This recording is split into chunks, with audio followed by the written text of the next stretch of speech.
नमस्कार, स्वागत है आप सभी का।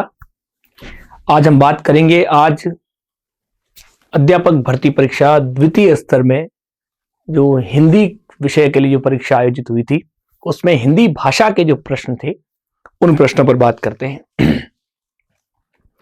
आज की जो प्रश्नावली थी उसमें विशेषकर बात करें हम व्याकरण के संदर्भ में, तो जैसा मैं पहले भी आपको बता चुका हूं कि जो महत्वपूर्ण पुस्तकें हैं उनमें कामता प्रसाद गुरु की हिंदी व्याकरण, वासुदेव नंदन जी की पुस्तक और हरदेव बहारी जी की पुस्तक। तो कामता प्रसाद जी, वासुदेव जी और हरदेव बहारी जी, इन तीन पुस्तकों पर हमें थोड़ा विशेष ध्यान देना चाहिए। और आज की परीक्षा में भी यदि हम प्रश्नों की बात करें, व्याकरण के प्रश्नों की, तो प्रश्नों में से बहुत अधिकतम प्रश्न जो है ये इन्हीं तीन पुस्तकों से यथावत पंक्तिबद्ध रूप से लिए गए हैं। तो अगर इन पुस्तकों का आपने ठीक से अध्ययन किया था तो निश्चित रूप से आपको आज की परीक्षा में व्याकरण के प्रश्नों में लाभ मिला होगा। दूसरी बात करें, शिक्षण विधियों पर आधारित जो प्रश्न थे उनमें तथ्यात्मक प्रश्नों की तुलना में आपकी सामान्य समझ पर आधारित प्रश्न अधिक थे कि भाषा और उसकी विधियों को, उसके शास्त्र को, जिन शिक्षा शास्त्र कहते हैं, उसे आप कितनी गहराई तक समझते हैं। तो इसी आधार पर शिक्षण विधियों के प्रश्न थे और व्याकरण, जैसा हमने कहा, बहुत आधारभूत थी। यद्यपि प्रश्न पत्र की जो लंबाई थी वह थोड़ी अधिक थी। प्रत्येक प्रश्न में एक से अधिक विकल्पों को साझा करके, एक से अधिक विकल्पों का मिलान करके हमें सही उत्तर खोजना था। तो यहां शुद्धता और तीव्र गति, इन दोनों की आवश्यकता थी। तो जो इन दोनों ही दशाओं में ठीक है, उसने निश्चित रूप से आज के प्रश्न पत्र में बहुत अच्छा प्रदर्शन किया होगा। बात करते हैं आज के प्रश्नों की। पहला प्रश्न था कि भाषा सीखने के प्रारंभिक साधनों में सम्मिलित नहीं है, निम्न में से सबसे उपयुक्त विकल्प ने। ये बात भी हमने पहले की थी कि अधीनस्थ बोर्ड प्रश्नों में यह नया प्रारूप जोड़ रहा है, जो सीईटी की परीक्षा में भी जोड़ा गया था कि संभव 4 विकल्पों में से आपको 2 विकल्प ठीक लग रहे हो। ऐसी दशा में उनमें जो अधिक उपयुक्त विकल्प है हमें उसे चुनना होता है। तो देखिए, यहां भाषा सीखने की आरंभिक चरणों में किन किन दशाओं की आवश्यकता रहती है? संपर्क, अनुकरण, अनुसंधान और अभ्यास। तो यहां संपर्क, अनुकरण और अभ्यास, ये तीनों भाषा सीखने के लिए आवश्यक है। अनुसंधान की आरंभिक चरण में कोई आवश्यकता नहीं रहती। तो इस प्रश्न का सही उत्तर होना चाहिए तीसरा विकल्प। अगला प्रश्न था कि श्रवण कौशल के प्रकारों के संबंध में असत्य कथन है। तो पहला देखिए कि श्रवण कौशल केवल सुनने में पारंगत होना ही नहीं, अपितु अर्थ ग्रहण, उसके अनुरूप कार्य और प्रतिक्रिया का सम्मिलित रूप है। बिल्कुल सही बात है। सुनने का अर्थ केवल सुनना नहीं है, सुनना, अर्थ ग्रहण करना और उसके अनुरूप प्रतिक्रिया देना। तो यह कथन बिल्कुल सही कथन है। फिर श्रुत सामग्री को ध्यान पूर्वक सुनकर उसके मुख्य तत्वों, विचारों आदि को ग्रहण करना अवधानात्मक श्रवण है। यह बात भी सही है। अवधान का अर्थ है समझना हो, जहां एकाग्रता अधिक हो, पूरा ध्यान हो। तो सुनना और उसके तत्वों और विचारों का ग्रहण करना, यही अवधान है, पूरा ध्यान है, तभी यह प्रक्रिया संभव है। फिर है भाषा शिक्षण में रसात्मक श्रवण योग्यता के लिए बोध कथा सर्वोत्तम साधन है। नहीं, ये बात ठीक नहीं है। रसात्मक श्रवण के लिए ऐसी विषय वस्तु होनी चाहिए जो रसात्मकता से युक्त हो, जैसे कविताएं हैं, गीत हैं, इस प्रकार की दिशाएं। श्रवण प्रक्रिया के श्रवण की अपेक्षाओं के आधार पर 5 प्रकार है। नहीं, ये कहीं कहीं इसके भेद जो पढ़ते हैं हम, 4 भेद मिलते हैं इसके। फिर है विश्लेषणात्मक श्रवण में श्रोता श्रुत सामग्री में प्रस्तुत विचारों और भावों पर तुलनात्मक दृष्टि से विचार करता है। तो यह बात भी बिल्कुल सही है। तो इन 5 कथनों में तीसरा और चौथा कथन इसके संदर्भ में संगत नहीं है। तो सी और डी का जो विकल्प है, अर्थात जो यह विकल्प है, यह इसके संदर्भ में बिल्कुल सही होना चाहिए। आगे बढ़ते हैं कि वार्तालाप द्वारा भाषाई कौशल विकास हेतु शिक्षक द्वारा अपनाए जाने वाले सुधार का सही क्रम कौन सा होना चाहिए?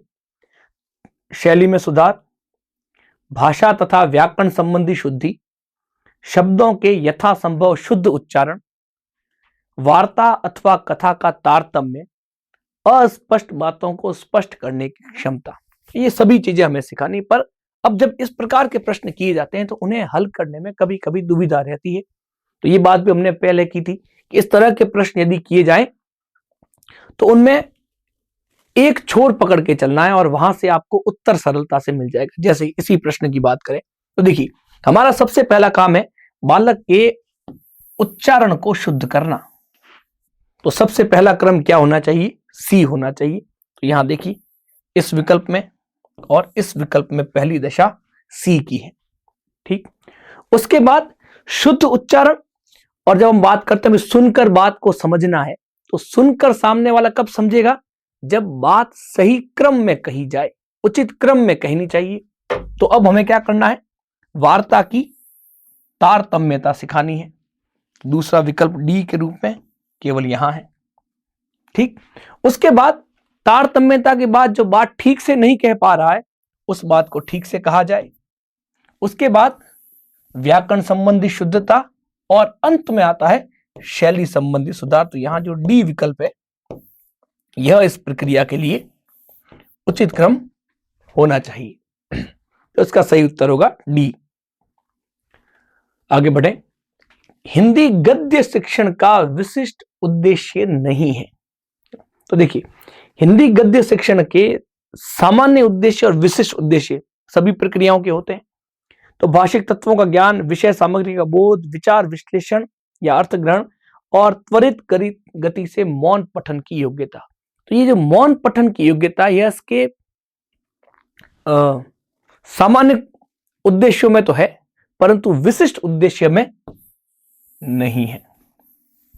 मौन पठन की जो योग्यता है यह इसके सामान्य उद्देश्य में, विशिष्ट उद्देश्य में नहीं है। तो भाषिक तत्वों का ज्ञान, विषय सामग्री का बोध और विश्लेषण और अर्थ ग्रहण की क्षमता, ये इसके विशिष्ट उद्देश्य है। तो इसका सही उत्तर चौथा विकल्प होना चाहिए। फिर बढ़ते हैं, भाषा शिक्षण की साहचर्य विधि किस विद्वान ने दी? तो हम जानते हैं भाषा शिक्षण की साहचर्य विधि मारिया मोंटेसरी द्वारा दी गई।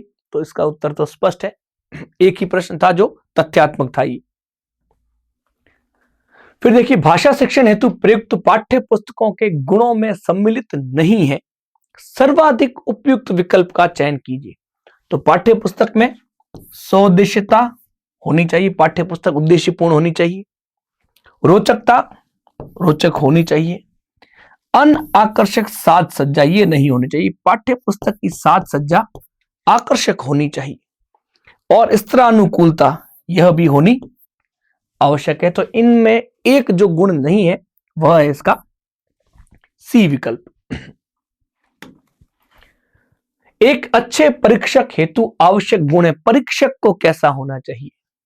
परीक्षक में विषय निष्ठता होनी चाहिए, अर्थात विषय के संबंधी विशद ज्ञान होना चाहिए, विश्वसनीयता होनी चाहिए, विभेदकारिता की क्षमता भी होनी ही चाहिए, व्यक्तिपरकता नहीं होनी चाहिए और शीघ्रता भी नहीं होनी चाहिए। तो ए, बी और सी ये तीन गुण जो हैं यह होने ही चाहिए। तो विषय निष्ठता, विश्वसनीयता और विभेदकारिता ये तीन गुण इसमें होने चाहिए। आगे देखिए कि अध्यापक द्वारा मानकीकृत उपलब्धि मूल्यांकन के सोपानों का सही क्रम होगा। अब देखिए, कोई मूल्यांकन जो अब हम करते हैं तो सबसे पहला काम मूल्यांकन में होता है लक्ष्यों को निर्धारित करना, अंकन तालिका, परीक्षण के अंतिम प्रारूप को तैयार करना, लक्ष्य निर्धारित करना और प्रश्नों के प्रकार का निर्णय लेना। तो सबसे पहला काम क्या होगा? लक्ष्य निर्धारित करना, अर्थात हम पहले तय करेंगे कि हम किन किन क्षेत्रों का परीक्षण कर रहे हैं। ठीक, उसके बाद अब हम प्रश्न पत्र बनाएंगे। तो दूसरे स्थान पर आएगा प्रश्नों के प्रकार का निर्णय लेना, फिर परीक्षण के अंतिम प्रारूप को तैयार करना, और अंत में होगा अंकन तालिका तैयार करना। तो CDBA युक्त जो विकल्प है, जो हमारा तीसरा विकल्प, यह उत्तर बिल्कुल सही होना चाहिए। फिर है, निम्न में से उपचारात्मक शिक्षण का उद्देश्य नहीं है। देखिए, सबसे पहला, प्राप्त ज्ञान में कमियों का निराकरण करना, बिल्कुल यह तो उपचारात्मक शिक्षण का प्रमुख उद्देश्य है, सही है। फिर है, समुचित दिशा में विकास का मार्ग प्रशस्त करना, यह भी सही है। समाज से स्वीकृत आदतों का परिमार्जन करना, बालक की आदतों में सुधार करना, यह भी सही है। विद्यार्थी की कमियों और कारणों को प्रकाश में लाना, ये कमियों को प्रकाश में लाना किसका काम है? निदानात्मक शिक्षण का काम है, उपचारात्मक का नहीं। फिर है, शैक्षिक प्रगति के मार्ग में आने वाली कठिनाइयों का पता लगाना, यह भी निदान की प्रक्रिया का भाग है, उपचार का नहीं। तो इन पांचों दशाओं में चौथी और पांचवी दशा है, डी और ई जो है, ये दोनों ही दशाएं उपचारात्मक शिक्षण से संबंध न रख के निदानात्मक शिक्षण से संबंध रखती है। तो इसका सही उत्तर होगा डी और ई। फिर देखिए, सुमेलित कीजिए। सुमेलित करने का जो प्रश्न हम दे रहे हैं, वे किस शैली के प्रश्न में किस प्रकार से प्रश्न होने चाहिए, अर्थात किस उद्देश्य की पूर्ति के लिए कौन से प्रश्न किए जाने चाहिए। तो देखिए, सबसे पहले सूचना। सूचना का अर्थ है प्रश्न होने चाहिए तथ्यात्मक। तो कौन, क्या, कहां और किसे, एक शब्द में उत्तर आ रहा है, तो ये प्रश्न होंगे कैसे? सूचनात्मक प्रश्न होंगे। फिर होंगे अवबोध, समझ पर आधारित, कि यह कार्य क्यों हुआ और कैसे हुआ, अवबोध आधारित प्रश्न। फिर आते हैं आलोचनात्मक, कि कोई चीज सही है तो क्यों और सही नहीं है तो क्यों नहीं है, तो यहां ऐसा क्यों और क्यों नहीं के प्रश्न होंगे। और सृजनात्मकता, अगर उसके स्थान पर आप होते तो क्या करते, तो यदि वह ऐसा करता तो क्या होता। ये दशाएं सुमेलित हो गई। अब इसके अनुसार अपना उत्तर खोज लीजिए। तो पहले के लिए, ए के लिए होना चाहिए 2, ये दोनों विकल्प हैं। 2 के लिए होना चाहिए 1, 3 के लिए होना चाहिए 4 और डी के लिए होना चाहिए 3। तो यहां जो पहला उत्तर है बिल्कुल सही उत्तर है। हाँ, अब अपठित पद्यांश पर आधारित प्रश्न थे। तो क्या रोकेंगे प्रलय मेघ ये, क्या विद्युत के घन नर्तन, मुझे न साथी रोक सकेंगे सागर के गर्जन तर्जन, मैं अविराम पथिक अलबेला, रुके न मेरे कभी चरण, शूलों के बदले फूलों का किया न मैंने मित्र चयन। तो ये कविता है, बड़ी अद्भुत है। इसके प्रश्नों की बात करते हैं। हाँ, तो पहला था कि पद्यांश में आए शब्द मेघ, विद्युत, सागर की गर्जना, ये सब किसके प्रतीक है? तो ये देखिए किसके प्रतीक है जो कह रहा है। देखिए, क्या रोकेंगे प्रलय मेघ, प्रलय के मेघ रोक नहीं सकते। क्या विद्युत घन के नर्तन, मुझे न साथी रोक सकेंगे सागर के गर्जन तर्जन। तो ये वे तत्व है जो व्यक्ति को रोकते हैं। तो इसमें रोकने वाला काम कौन कर रहा है? संघर्ष, साहस, बाधा या वीरता। स्पष्ट बात है, बाधा। तो इसका सही उत्तर होगा बाधाओं के। फिर है, उपयुक्त पद्यांश के अनुसार युग की प्राचीर से क्या तात्पर्य है? तो युग की प्राचीर कहां आया शब्द ये? हम देख सकते हैं यहां कि फिर मुझको क्या रोक सकेंगे जीवन के उत्थान पतन, मैं अटका कब कब विचलित में सतत डगर मेरी संबल, रोक सकी पगले कब मुझको यह युग की प्राचीर निबल। युग की प्राचीर निर्बल है और वह रोक नहीं सकती। अर्थात यहां ऐसे तत्व जो समय समय पर इस युग में आते रहते हैं, अर्थात जीवन में समय समय पर आने वाली जो बाधाएं हैं, ये जो है इस युग की प्राचीर है। उपयुक्त गद्यांश के अनुसार निम्नलिखित में से कौन सा शब्द तद्भव शब्द है? तो यहां विद्युत, मेघ और नव, ये तो तीनों तत्सम शब्द है। मुस्काता जो शब्द है, यह शब्द कैसा होगा? तद्भव शब्द होगा। फिर यहां सुमेलित करना, फिर से अंतस्थ अंतस वे ध्वनियां जो स्वर और व्यंजन के मध्य की ध्वनियां हैं। अपादान, कारक जिसमें अलगाव का अर्थ हो। अधिकरण, कारक जिसमें मैं और पर का अर्थ और परसर्ग ने, से, का आदि संबंध सूचक अव्यय जो कारक के विभक्ति चिन्ह है। अब देखिए, एक का होना चाहिए दो, दो का होना चाहिए चार, तीन का एक और चार का तीन। तो यहां जो सी विकल्प है यह बिल्कुल सही उत्तर है इसका। हाँ, अब यह सुमेलित करना है। ठीक, दो प्रश्न है हमारे पारिभाषिक शब्दावली पर आधारित। देखिए यहां जिन जिन शब्दों में, जैसे पारिभाषिक शब्दावली में वही प्रक्रिया, यदि आपको सभी शब्दों का ज्ञान नहीं है तो जिन शब्दों का ज्ञान है उन्हीं से यदि मिलान करेंगे तब भी उत्तर आपके सरलता से प्राप्त हो जाते हैं। जैसे इस प्रश्न में देखें हम, देखिए जैसे यहां शब्द हम देखते हैं एरोड्रोम, हम जानते हैं हवाई अड्डा होता है, एरोड्रोम का प्रयोग हवाई अड्डे के लिए किया जाता है। उसी प्रकार ये जो पद है एब्रोगेट यानी निराकरण करना, एक्सीडी मान लेना और एबिडिकेट यानी पद त्याग देना। तो यहां पहले का होगा 3, दूसरे का 4, तीसरे का 1 और चौथे का 2। तो जो पहला विकल्प है वह इसका बिल्कुल सही उत्तर है। अगला प्रश्न देखें, निम्नलिखित को सुमेलित कीजिए। ये देखिए एक प्रश्न है, ये एजेंडा, यह तो प्रायः हर परीक्षा में दिखने को मिलता है एजेंडा तो। ठीक, फिर असाइनमेंट, समुद्देशन, एमनेस्टी, सर्व क्षमा और एसोसिएशन पदारोहण। तो पहले का तीसरा, दूसरे का पहला, तीसरे का दूसरा और चौथे का चौथा, मतलब चौथा जो विकल्प है वह इसके लिए बिल्कुल सही उत्तर है।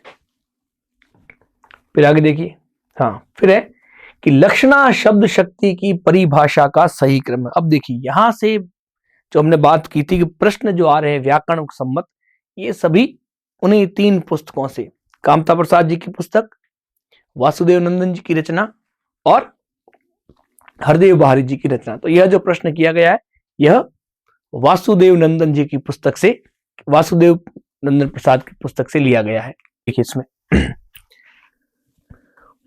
परिभाषा को क्रम से करना है, लक्षणा शब्द शक्ति परिभाषा को। तो देखिए, मुख्य अर्थ के बाधित होने पर अन्य अर्थ लक्षित हो, मुख्य अर्थ से संबंध रखने वाला, जिस क्रिया शक्ति से रूढ़ि अथवा प्रयोजन के कारण। अब इसकी परिभाषा क्या है कि मुख्य अर्थ के बाधित होने पर रूढ़ि अथवा प्रयोजन के कारण जिस क्रिया शक्ति से मुख्य अर्थ से संबंध रखने वाला अन्य अर्थ लक्षित हो उसे लक्षणा शब्द शक्ति कहते हैं। यह परिभाषा पुस्तक में पंक्तिबद्ध, यही परिभाषा यथावत दे रखी है। तो यहां सबसे पहले आएगा ए, तो इन दोनों में ए है, उसके बाद आएगा ई, दोनों में ई है, फिर आएगा डी, फिर सी और अंत में बी, अर्थात इसका सही उत्तर होगा यह चौथा विकल्प। फिर देखिए, अभिधा शब्द शक्ति से कितने प्रकार के शब्दों का बोध होता है? तो 3 शब्दों के अर्थ का बोध होता है, रूढ़ शब्द, यौगिक शब्द और योग रूढ़ शब्द। इन 3 शब्दों का प्रयोग किया जाता है, इसका सही उत्तर होगा 3। हाँ, फिर देखिए कुछ प्रश्न है गद्यांश पर आधारित।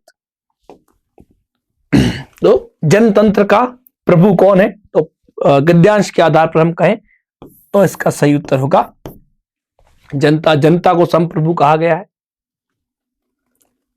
फिर उपयुक्त गद्यांश के अनुसार सेंध से मिलना, मुहावरे का अर्थ क्या? सेंध से मिलने का अर्थ है बिना परिश्रम के मिलना। तो इसका सही उत्तर होगा सी। और ये उत्तर तो यदि आप गद्यांश की पंक्ति को थोड़ा गंभीरता से पढ़ें तो आपको अर्थ वही समझ में आ जाएगा। और उपयुक्त गद्यांश के अनुसार जनता को किसकी संज्ञा दी गई है? भीड़ की संज्ञा दी गई है। ठीक है, चलिए आगे बढ़े। अब यहां लोकोक्तियों का मिलान करना है। ठीक, तो लोकोक्तियां, सबसे पहली, जिसको पिया चाहे वही सुहागिन। इसका अर्थ होता है जिसको अप्सर माने वही योग्य है, जिसको अप्सर माने वही योग्य। ये हरदेव बाहरी जी की पुस्तक से लिया गया है। जो बोले सो घी को जाए, अर्थात ज्यादा बोलना अच्छा नहीं है। जी का बैरी जी, अर्थात मनुष्य ही मनुष्य का शत्रु है। और जी जाए घी न जाए, अर्थात महाकृपण, महाकंजूस। तो अगर इन सबका अर्थ नहीं आता तब भी अगर लोकोक्ति को थोड़ा सा आप ध्यान से पढ़ेंगे तब आपको उत्तर इसका स्वतः समझ आ जाएगा। जैसे जी का बैरी जी, दोनों समान अर्थ है। एक वस्तु का शत्रु वही वस्तु है, तो मनुष्य ही मनुष्य का दुश्मन है। तो सी का एक कहां मिलेगा आपको? केवल इन दो विकल्पों में ही मिला है। पर जी जाए पर घी न जाए, अर्थात प्राण चला जाए परंतु घी नहीं जाना चाहिए, बहुत कंजूस व्यक्ति। तो डी का 2 कहां है? इस एक विकल्प में। तो स्वतः उत्तर आपको यही मिल जाता है। जिसको पिया चाहे वही सुहागन, पहले का 3। और जो बोले सो घी को जाए, इसका हो जाएगा 4। तो सही उत्तर होगा इसमें डी विकल्प, इसका बिल्कुल सही उत्तर है। फिर देखिए, अटका बनिया दे उधार। तो दबाव पड़ने पर सब कुछ करना पड़ता है, तो ए का हो जाएगा 3। अब इन दोनों में से कोई एक उत्तर है। फिर है अनदेखा चोर शाह बराबर। जिस चोर को किसी ने चोरी करते नहीं देखा वो तो खुद को राजा समझता है, बिल्कुल ईमानदार आदमी है। तो चोरी नहीं पकड़े जाने पर चोर स्वयं को निर्दोष समझता है। तो 2 का हो जाएगा 4। अब यहां देखिए 2 का 4, तो स्वतः उत्तर यही रह गया। गरीब की जोरू सबकी भुजाई, कमजोर से सब लाभ उठाते हैं। और खेती खसम लेती, यह प्रश्न भी हरदेव बाहरी जी से ही लिया गया है। कोई काम खुद करना ही श्रेष्ठ करे, तो इसका भी सही उत्तर है विकल्प संख्या 4, डी विकल्प, इसका भी सही उत्तर है। आगे देखिए, निम्नलिखित में से कौन से वाक्य सही है? तो देखिए, पहला वाक्य कि शब्द शक्तियां 3 प्रकार की होती हैं, बिल्कुल सही कथन है। शब्द शक्तियां 4 प्रकार की होती है, नहीं होती है। लक्षणा व्यापार की 3 स्थितियां हैं, बिल्कुल है, सही है। घोड़ा यौगिक शब्द है, नहीं है, रूढ़ शब्द है। दिवाकर यौगिक शब्द है, बिल्कुल सही है। तो यहां पहला कथन सही है, तीसरा कथन सही है, 5वां सही, मतलब ए सही है, सी सही है और ई सही है। तो ए, सी और ई विकल्प है हमारे पास पहला विकल्प। तो यह उत्तर इसका सही है। फिर देखिए, हाँ, मिश्र वाक्य को सही क्रम में जमाइए। सरल सा वाक्य है कि उस पुस्तकालय को खरीदा उसने, मित्र का था जो उसके। तो उसने उस पुस्तकालय को खरीदा जो उसके मित्र का था। सी, ए, बी, ई, डी। तो सी, ए, बी, ई, डी, चौथा विकल्प इसका सही उत्तर है। अगला देखिए, हाँ, इस तरह के क्रम के वाक्य 3-4 प्रश्न की लक्षणा शब्द शक्ति का आ गया। 2 वाक्य आगे, 1 वाक्य और किया गया है। लूटा बल्कि उसकी हत्या भी कर दी उसने, न केवल गरीब को।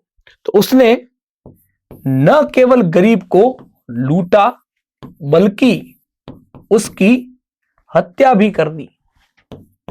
तो ई, ए, बी, सी, डी। तो कहां है? ई, ए, बी, सी और डी, इसका सही उत्तर होगा तीसरा विकल्प।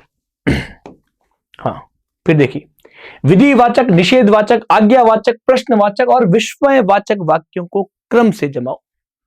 है ना, ये सारे प्रश्न ध्यान रखिए, एक ही पुस्तक से लिए गए यथावत आ रहे हैं।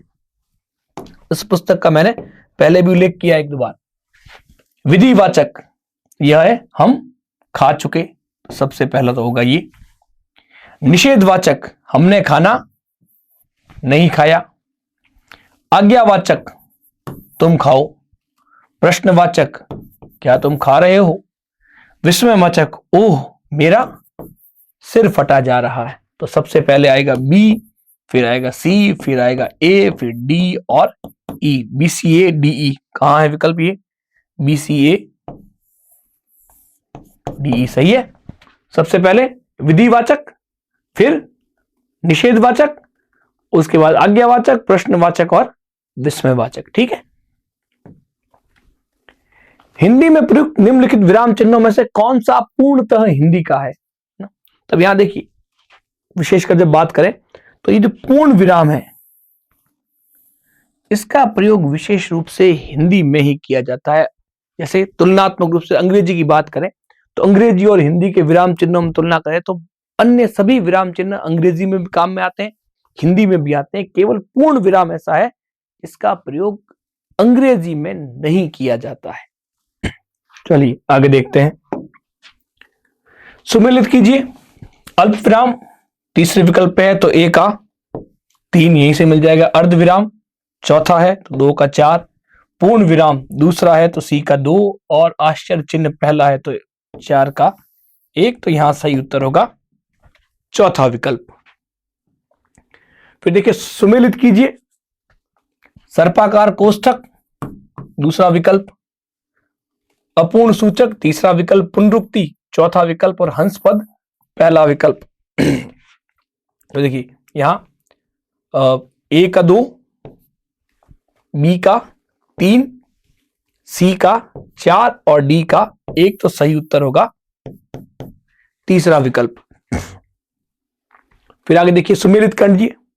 अक्ल का दुश्मन होना, मूर्ख होना तो ये ए का 2।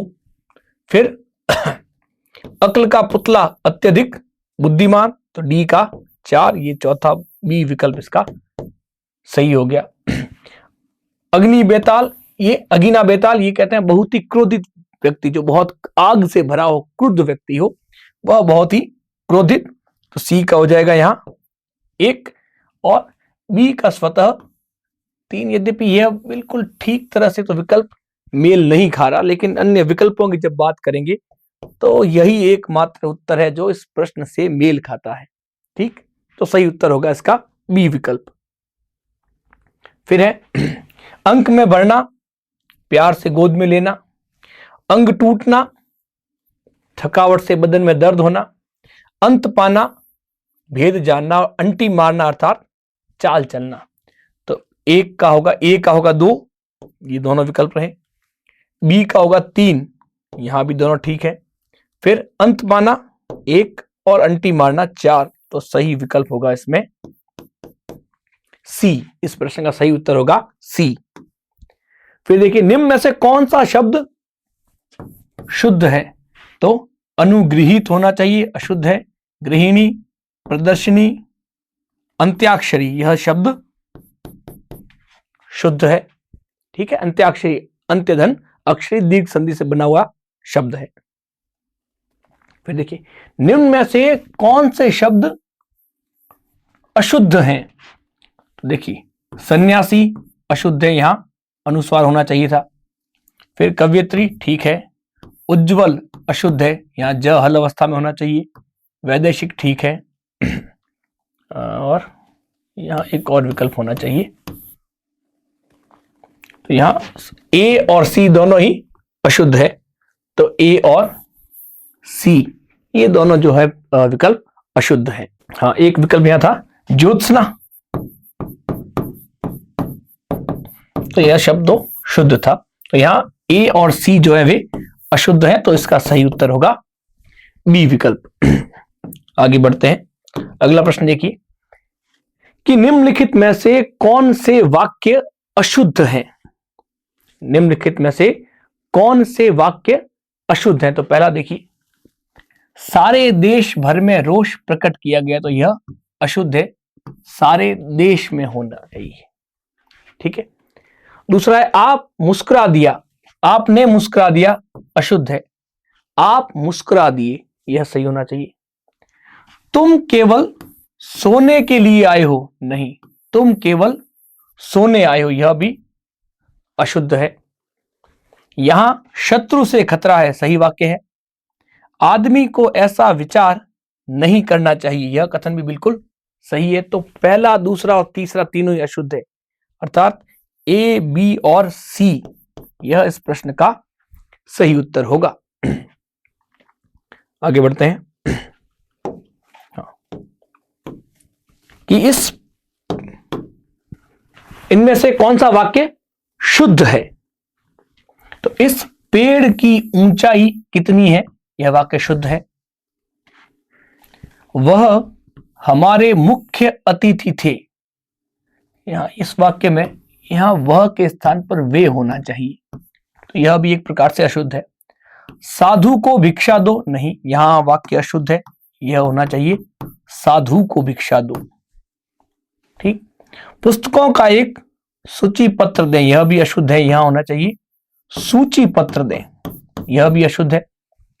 और वस्तुओं की कीमतें बढ़ रही हैं, यह कथन शुद्ध है। ठीक है। अब यहां देखिए इस विकल्प में वैसे तो ये दूसरा, तीसरा और चौथा ये तीनों ही वाक्य अशुद्ध है, परंतु यह जो वाक्य है वह हमारे मुख्य अतिथि थे, ये हरदेव बहारी जी की पुस्तक में दिया गया है और वहां इसे शुद्ध रखा गया है इस वह के साथ। यद्यपि वह यहाँ जो क्रिया बहुवचन रूप में है तो यहां सर्वनाम वे होना चाहिए। ठीक। परंतु उस पुस्तक में जो दे रखा है वह हमारे मुख्य अतिथि थे, इस वाक्य को शुद्ध दिया गया है और संभवतः यह प्रश्न उसी पुस्तक से लिया गया है। तो अगर वहां से लिया गया है तो यहां पहला, दूसरा और पांचवा इन तीनों वाक्यों को शुद्ध माना जाएगा। तो ए, बी और ई जो है इसका सही उत्तर होगा। इसकी पहली जो उत्तर कुंजी आएगी इसमें तो यही उत्तर रहेगा, परंतु व्याकरणिक दृष्टि से यह दूसरा वाक्य भी अशुद्ध है। ठीक। परंतु जिस स्रोत से इस पुस्तक प्रश्न को लिया गया है हरदेव बहारी जी की पुस्तक से, वह हमारे मुख्य अतिथि थे, इस वाक्य को शुद्ध रखा गया है। तो संभव है क्योंकि उस मूल स्रोत से संभव वहीं से प्रश्न लिया गया हो, तो उस दशा में इसे शुद्ध माना जाएगा। परंतु यहां भी वह के स्थान पर वे होना चाहिए। तो नियमानुसार तो दूसरा, तीसरा और चौथा तीनों वाक्य अशुद्ध है, परंतु उत्तर यदि माना जाएगा, पहली उत्तर कुंजी जो आएगी आपत्ति पूर्व, उसमें ए, बी और ई को शुद्ध माना जाएगा। ठीक है। तो सही उत्तर फिलहाल होगा बी। आगे बढ़ते हैं कि विधिवाचक वाक्य से रूपांतरित निम्नलिखित निषेधवाचक वाक्य का सही क्रम बताना है। ठीक है। तो सबसे पहले, कौन अपने देश के लिए भारतीय अपनी जान न देगा, इस वाक्य को सही क्रम में जमाना है। तो देखिए सबसे पहले आएगा अपने देश के लिए कौन भारतीय अपनी जान न देगा। अपने देश के लिए कौन भारतीय अपनी जान न देगा, अर्थात सही उत्तर होगा इसमें बी, ए, सी, डी और ई। तो कहां है विकल्प? ये बी, ए, सी, डी, ई। तो ए विकल्प जो है इसका बिल्कुल सही उत्तर होगा। आगे बढ़ते हैं। निम्नलिखित में से असत्य कथन की पहचान कीजिए। देखिए पहला कथन है कि दो सजातीय स्वरों के मेल पर दोनों के बदले सवर्ण दीर्घ स्वर हो जाता है। बिल्कुल सही कथन है, दीर्घ संधि की परिभाषा है यह, कोई अशुद्धि नहीं। फिर अ के साथ ई आने पर दोनों मिलकर आई हो जाते हैं, सही है। यह विकार वृद्धि कहलाता है, नहीं, यह विकार गुण कहलाता है। तो यह कथन तो ठीक नहीं है, इसमें असत्य पहचानने हमें। फिर है अधन औ बराबर आओ, सही है, लेकिन गुण संधि का उदाहरण नहीं, यह वृद्धि संधि का उदाहरण है। फिर किसी वर्ण के प्रथम अक्षर से परे कोई अनुनासिक वर्ण हो, अर्थात वर्ग के प्रथम वर्ण के बाद कोई पंचमाक्षर हो, तो वर्ग के प्रथम वर्ण के बदले उसी वर्ग का अनुनासिक वर्ण हो जाता है, अर्थात वर्ग का प्रथम वर्ण अपने वर्ग के पंचम वर्ण में बदल जाता है, बिल्कुल सही है। और यदि छ के पूर्व स्वर हो, पद की अंतिम ध्वनि स्वर हो और बाद में छ आए, तो संधि होने पर दोनों के मध्य च का आगम होता है, तो ये प्रक्रिया भी बिल्कुल सही है। अब हमें असत्य जो पहचानने हैं, तो बी और सी जो कथन है यह कथन असत्य है, तो बी और सी ये कथन सही नहीं है, तो इस प्रश्न का सही उत्तर होगा सी। आगे देखिए कि नीचे दिए गए विकल्पों में कर्म, करण, संप्रदान, अपादान और अधिकरण तत्पुरुष के उदाहरणों को इसी क्रम में ही रखी। तो देखिए गृह प्रवेश, गृह में प्रवेश अधिकरण हो गया। फिर है कामचोर, काम से जी चुराने वाला, अपादान विद्या के लिए आलय, संप्रदान नीति से युक्त, करण और आशातीत। यह जो पद है यह कर्म तत्पुरुष का पद माना गया है। कामता प्रसाद गुरु में इसका उल्लेख है। यद्यपि अधिकांश जो व्याकरण है आशातीत को आशा से अतीत अपादान तत्पुरुष का पद मानते हैं, परंतु कामता प्रसाद गुरु में से आशातीत को कर्म तत्पुरुष का उदाहरण दिया गया। आशा को पार करके, आशा को पार करके जो पद दिया गया है, इस प्रकार से कर्म तत्पुरुष माना गया है। तो उस आधार पर यदि यहां पदों का क्रम करें तो सबसे पहले कर्म तत्पुरुष तो आएगा आशातीत, फिर करण तो नीति युक्त, फिर संप्रदान तो विद्यालय, अपादान तो कामचोर और अधिकरण गृह प्रवेश, अर्थात डी ई सी बी ए। तो डी ई सी बी ए यह उत्तर इसका बिल्कुल सही उत्तर होगा। फिर आगे देखिए, फिर अव्ययी भाव तत्पुरुष कर्मधारय द्विगु द्वंद्व, इसी क्रम से रखना है। तो क्रम पहचाने, अध्यात्म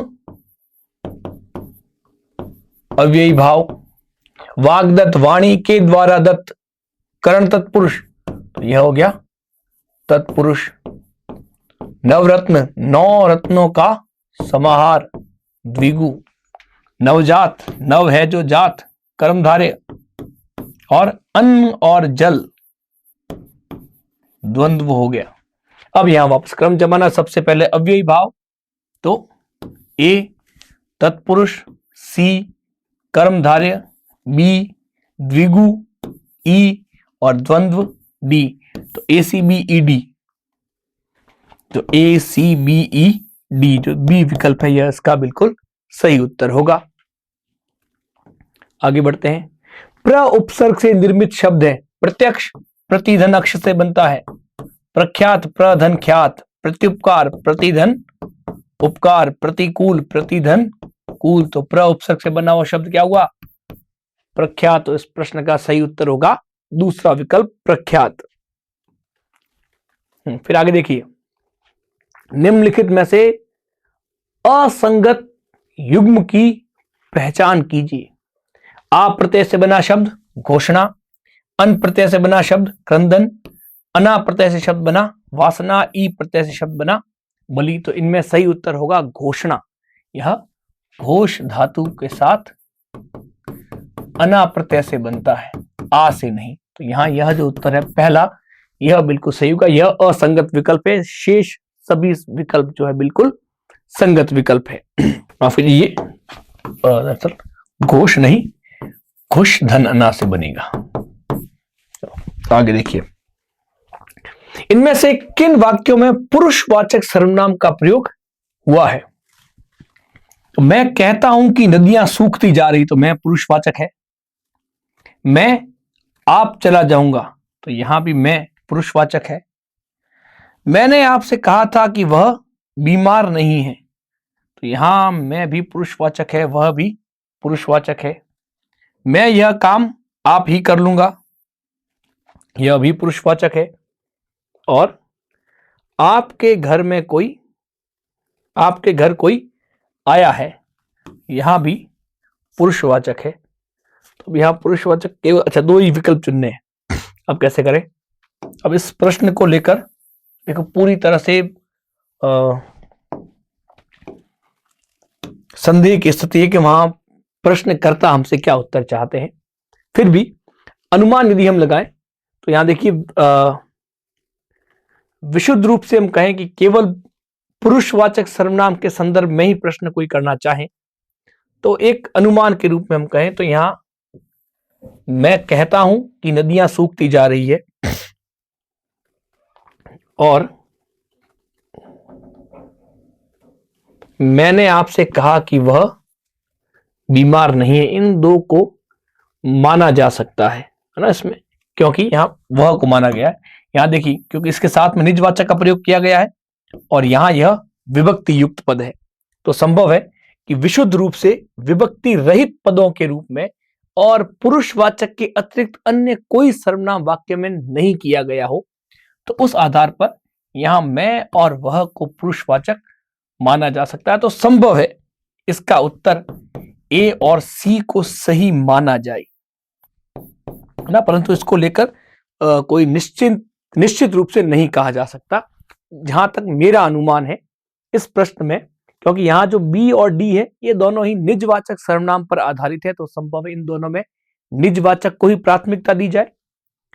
और अंतिम जो विकल्प है यहां भी जो आप पदे संबंध कारक की विभक्ति के साथ आया, तो विशुद्ध रूप से सर्वनाम रूप में नहीं, विभक्ति युक्त रूप है, तो विभक्ति रहित और केवल पुरुषवाचक के संदर्भ में प्रयुक्त हुए हो तो वे ये दो ही पद हैं, तो संभव है इन दोनों को उत्तर माना जाए, परंतु इस प्रश्न के उत्तर को लेकर निश्चित रूप से कुछ कहना संभव नहीं है। आगे देखते हैं, सार्वनामिक विशेषण गुणवाचक, निश्चित संख्यावाचक और अनिश्चित परिमाण बोधक विशेषण के इन भेदों के उदाहरणों को उपयुक्त क्रम में व्यवस्थित कीजिए।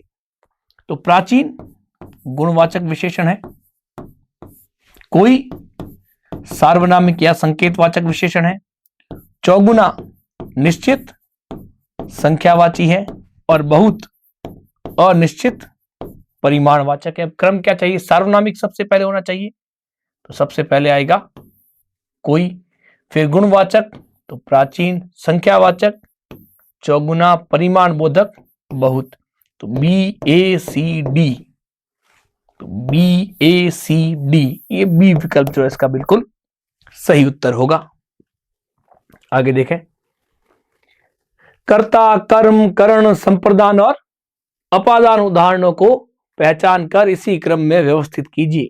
तो पक्षी उड़ता है, कर्ता कारक, श्याम गेंद से खेलता है, करण कारक, वृक्ष से पत्ता गिरता है, अपादान कारक, राहुल ने चोर को पकड़ा, कर्म कारक, और हम पढ़ने के लिए स्कूल जाते हैं, तो यहां संप्रदान हो गया। अब क्रम क्या रखना है, सबसे पहले रखना है कर्ता, तो कर्ता का क्रमांक है पहला है ए, फिर कर्म, कर्म आ गया डी, करण, करण आ गया बी, संप्रदान ई और अपादान सी। सही है, तो ए बी डी ई सी क्या हो गया, कर्ता, अच्छा ए डी बी ई सी, ये रहा सी विकल्प जो है ए डी बी ई सी, यह इसका सही उत्तर होगा। फिर देखिए, निम्नलिखित में से कर्म वाच्य के उदाहरण है। रमेश पत्र लिखता है, कृतवाच्य है, यह तो कर्म वाच्य का उदाहरण नहीं है। बच्चे शोर मचाएंगे, यह भी कृतवाच्य है। भारतीयों के द्वारा महात्मा गांधी नहीं भुलाए जा सकते, ये कर्म वाच्य है। दुकान बंद करा दी गई, यह भी कर्म वाच्य है। और मित्र विपरीत विपत्ति में मदद करते हैं, यह भी कृतवाच्य है। तो दूसरा माफ कीजिए, तीसरा और चौथा ये दो कर्म वाच्य, शेष तीनों कृतवाच्य है। तो इसमें कर्म वाच्य पूछा गया सी और डी, अर्थात दूसरा विकल्प इसका सही उत्तर होगा। फिर आगे बढ़े, निम्नलिखित में से कौन से शब्द स्त्रीलिंग है। पक्षी पुल्लिंग है, समूह पुल्लिंग है, नेत्र पुल्लिंग है, संतान स्त्रीलिंग, सवारी स्त्रीलिंग, तो डी और ई स्त्रीलिंग है, इसका सही उत्तर होगा चौथा विकल्प डी और ई। ठीक है, फिर सूची 1 को 2 से सुमेलित कीजिए, चलिए कर लेते हैं। सामान्य वर्तमान, वह देखता है। तात्कालिक वर्तमान, जिसे हम अपूर्ण वर्तमान भी कहते हैं, वह जा रहा है। संदिग्ध वर्तमान, वह पढ़ता होगा। और संभाव्य वर्तमान, वह लौटा हो। तो देखिए, पहले का 2 यहां भी है और यहां भी है, दूसरे का 1 यहां भी है और यहां भी है, तीसरे का 4 यहां है, चौथे का 3 ये तो पहला विकल्प इसका सही उत्तर होगा। ठीक है, आगे देखें कि वह जन्म का भिखारी है, इसमें का किस कारक की विभक्ति है? सबसे उपयुक्त विकल्प का चयन कीजिए। तो यहां का जो है ऐसा तो संबंध कारक की विभक्ति है, लेकिन जन्म का भिखारी मतलब जन्म से भिखारी के रूप में होना चाहिए, और यह अपादान का भाव देता है। और वासुदेव नंदन जी जो पुस्तक है उसमें इन्होंने इस का को से विभक्तिकरण के अर्थ में भी माना है, लेकिन विभक्ति जो है वहां जो कथन लिखा गया कि अन्य कारकों में भी संबंध कारक की विभक्ति का ही प्रयोग होता है। और यहां जो प्रश्न है कि इस वाक्य में का किस कारक की विभक्ति है, तो वास्तव में तो का संबंध कारक की विभक्ति है।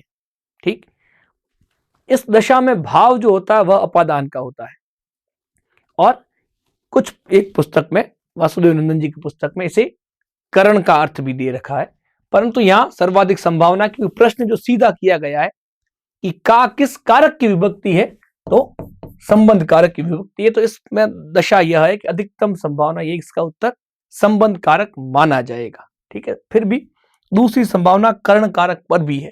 यदि वासुदेव नंदन जी की पुस्तक से इस प्रश्न को लिया गया है तो थोड़ी सी संभावना बनती है कि इसका उत्तर कर्ण भी माना जा सके, बाकी सामान्य रूप में इसका उत्तर संबंध कारक ही होगा। ठीक है, फिर देखिए निम्नलिखित में से कौन सा विकल्प सही नहीं है? तो देखिए चिर यानी कपड़ा, यह नहीं, कपड़ा तो चीर होता है, यह ठीक नहीं है। चीड़ एक वृक्ष है, सही है।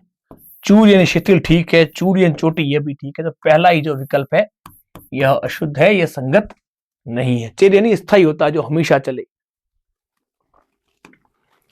फिर इनमें से कौन सा युग्म असंगत है? जो प्रमाण से सिद्ध न हो, अप्रमेय, सही है। जिसे वाणी द्वारा न कहा जा सके, जिसका वर्णन नहीं हो, अनिर्वचनीय, यह भी सही है। जो भेदा या तोड़ा न जा सके, अभेद्य, यह भी सही है। आवश्यकता से अधिक धन ग्रहण करना, अपरिग्रह, नहीं, यह नहीं है। आवश्यकता से अधिक धन न ग्रहण करना, ग्रहण नहीं करना, अपरिग्रह है। डी विकल्प सही नहीं है। आवश्यकता से अधिक धन ग्रहण न करना अपरिग्रह कहलाता है। फिर देखिए निम्नलिखित शब्दों में इंद्र, किरण, जल, चोर और पृथ्वी के पर्याय चुनकर इसी क्रम में जमाएं। तो इंद्र का पर्यायवाची सबसे पहले देखें, इसमें क्या होगा? वासव है सबसे पहले। किरण का है इसमें अंशु। जल का है तोय। चोर है हमारा मोशक। और पृथ्वी है पूर्वी। ठीक है, वापस क्रम यही रखना है। तो सबसे पहले आ जाएगा 1, 2, 3, 4, 5, अर्थात बी, ए, डी, ई, सी, यही रहेगा।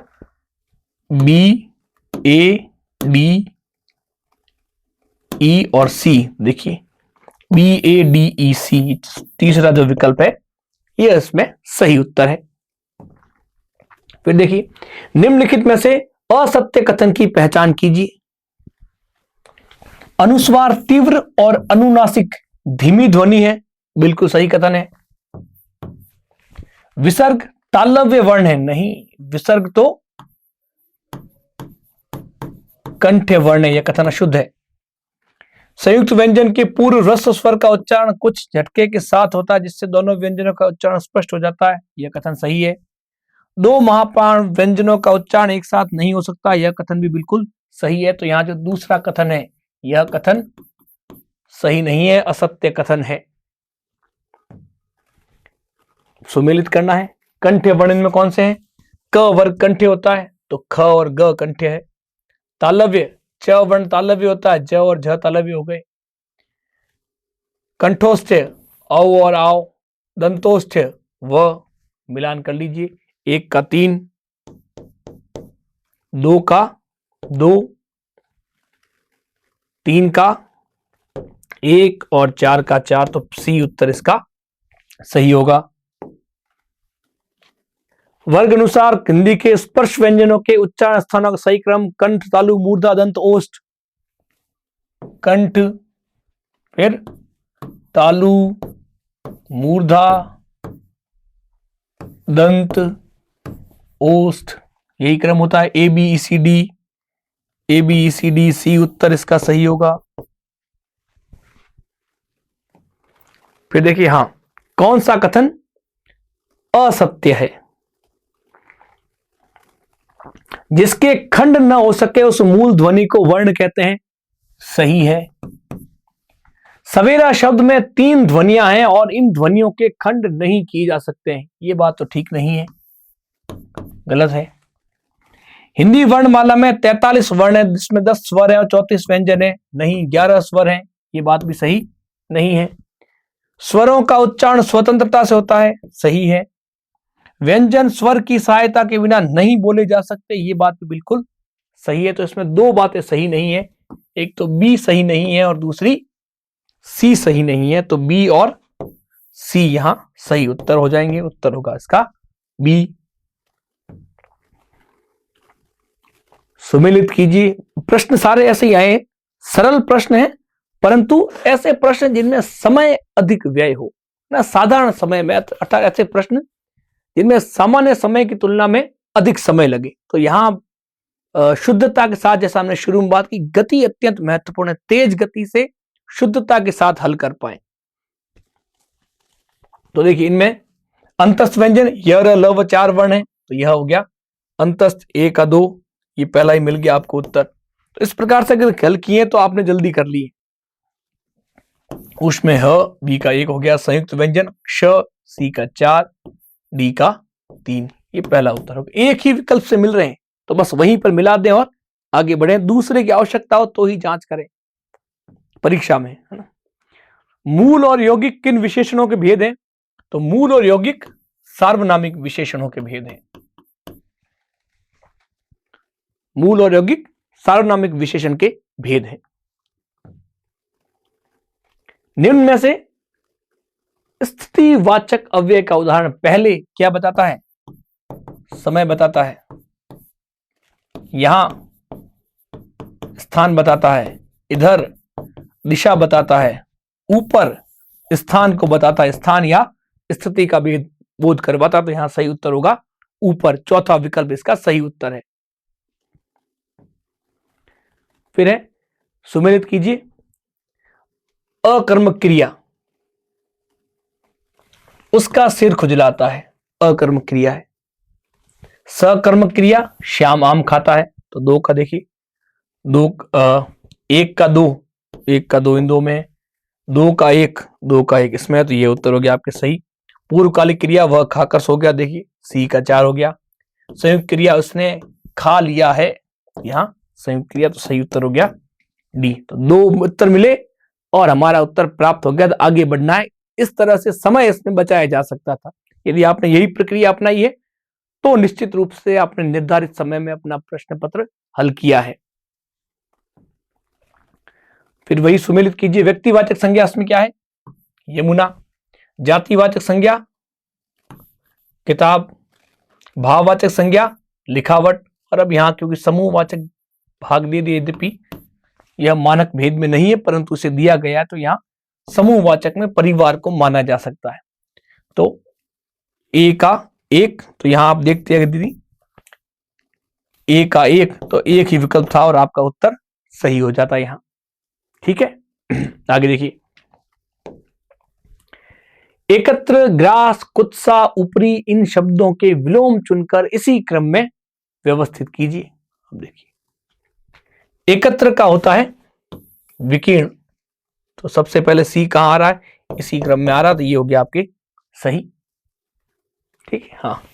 ग्रास का होता है मोक्ष, कुत्सा निंदा, इसका अर्थ होता है विलोम होता है प्रशंसा, और ऊपरी यानी इसका विलोम होता है निम्न।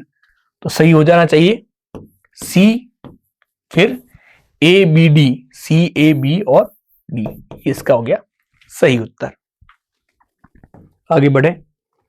इनमें से अज के अर्थ को द्योतित करते हैं। अज सर्प को नहीं कहते, सूर्य को भी नहीं कहते, अज बकरे को कहते हैं, बिल्कुल सही है। अग्नि को नहीं कहते, दशरथ के पिता बिल्कुल महाराज अज थे, सही है। तो सी और ई, सी और ई, ए विकल्प जो है इसमें बिल्कुल सही उत्तर है। फिर इन्हें सुमिलित करना है। तो भय, भय कहते हैं सामान्य डर को, ए का 2 इसी में है। त्रास कहते हैं जो भयंकर डर हो उसे। वेदना शारीरिक कष्ट है और व्यथा मानसिक कष्ट है। सी का 4, डी का 3 ये हो गया बिल्कुल सही उत्तर। पहला उत्तर इसमें सही होगा। फिर इनमें से नी उपसर्ग से निर्मित शब्द है। निडर इसमें है बिल्कुल निधन डर। निस्तेज इसमें निस उपसर्ग है। निराकार इसमें निरुपसर्ग है। निवास में नी है और निश्चय में निस है। तो निडर और निवास में नी उपसर्ग अर्थात ए और डी में है। ए और डी विकल्प कहां है? पहला ही विकल्प है, तो सही उत्तर होगा ए।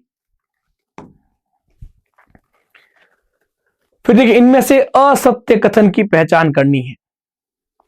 तो पुल्लिंग संज्ञा के आकारांत को एकारांत कर देने पर बहुवचन बनता है, बिल्कुल सही है। प्रत्येक तथा हर एक का प्रयोग सदा बहुवचन में होता है, नहीं होता है, गलत कथन है। भाववाचक और गुणवाचक संज्ञाओं का प्रयोग एक वचन में होता है, सही है। लेकिन जहां संख्या या प्रकार का बोध हो वहां गुणवाचक और भाववाचक संज्ञाएं बहुवचन में आती, बात सही है, ठीक है। प्राण, आंसू, होठ इत्यादि शब्दों का प्रयोग हिंदी में बहुवचन में होता है, यह बात भी बिल्कुल सही है।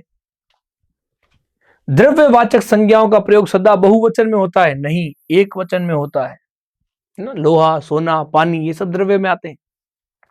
तो यहां दूसरा कथन असत्य है, पांचवा कथन असत्य अर्थात बी और ई असत्य है। बी और ई का जो विकल्प है यह इसमें सही उत्तर होगा। फिर देखिए आगे, फिर यहां मिलान करना है। तो देखिए तत्सम शब्द में वत्स तत्सम शब्द है, हल्दी तद्भव शब्द है, चषक देशज शब्द है और ताजा विदेशी शब्द है। देखिए पहले का 2 यहां है, दूसरे का 3 इसमें है, चौथे का, तीसरे का 1 और चौथे का 4। तो बी विकल्प इसमें बिल्कुल सही उत्तर होगा। फिर देखिए इसमें गम प्रत्यय से निर्मित शब्द नहीं है। संगम, समागम, समाधिगम और तुरंगम, किस एक में गम प्रत्यय नहीं है, ठीक है। तो इसमें संगम, समाधिगम, तुरंगम, समागम ये समधन आगम से बनता है, इसमें गम प्रत्यय नहीं है। फिर निम्न में से कौन सा शब्द तत्सम है? तो घोड़ा नहीं है, मोर भी नहीं है, मध्य तत्सम है, नौ भी नहीं है। तो मध्य जो शब्द है यह यहां पर तत्सम शब्द है, तो इसका सही उत्तर होगा सी। और निम्नलिखित में दीर्घ, गुण, वृद्धि, यण, अयादि संधि के उदाहरणों को पहचान कर इसी क्रम में लिखिए। तो रमेश, रमाधन, ईश गुण संधि, मतैक्य, मत धन ऐक्य वृद्धि संधि, न्यून, नी धन ऊन यण संधि, कपीश, कपी धन ईश दीर्घ संधि और नाविक, नौ धन एक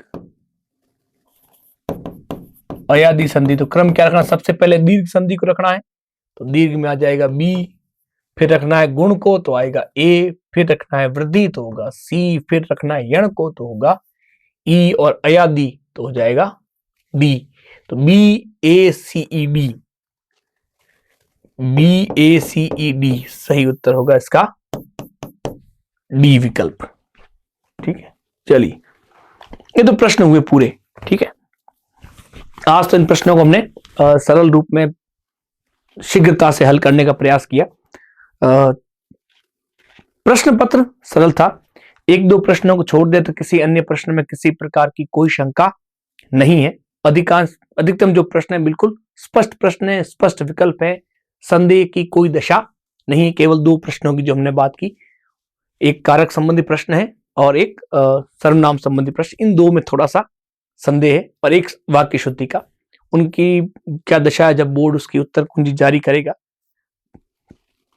तो आवश्यकता होने पर हम उस पर फिर से बात करेंगे। बाकी किसी प्रश्न में कोई संदेह, कोई स्थिति गड़बड़ नहीं है। हाँ, ये बात हमने पहले भी की, प्रश्न पत्र में हल करने में समय सामान्य से अधिक लगा है। तो अगर आपने प्रयास ये किया है कि 1-2 विकल्प जांच कर और उत्तर निकाल दिए हैं, सही उत्तर प्राप्त कर लिया है, तब आपने निश्चित रूप से समय बचाया होगा।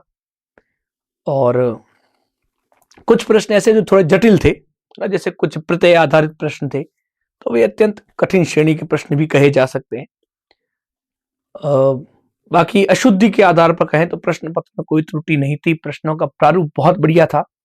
जिस व्यक्ति ने अवधारणाओं को ठीक से समझ रखा है और उनका स्वयं बहुत अधिक अभ्यास कर रखा है, वह इस प्रश्न पत्र में लाभ में रहेगा।